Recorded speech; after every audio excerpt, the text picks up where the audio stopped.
আসতে পারলেন সেই জন্য। আজকে আমার ব্যক্তিগত শত কাজ থাকলেও আমি আজকে আসতাম। আপু না আমিও এখানে এখানে একটা জিনিস আমি তোকে দেখাতে পারি, দেখ এখান থেকে কারণ আমার আর নিচের অন্যদের একটা যাওয়ার থেকে আপনার উপস্থিতিটাই বেশি জানি। তাই বলে dance কি? একদমই তাই। এখানে।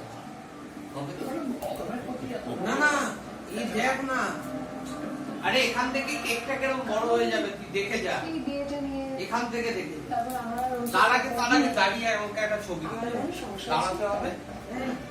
দাঁড়িয়ে এবারে মুখে বাসাটা নে। এই যে আমাদের বিয়েটা এলো, আর সম্পর্কটা একদম ঠিকঠাক আছে। তবে আপনি নিজের চোখে দেখবেন সেই জন্য। টাকা টাকা টাকা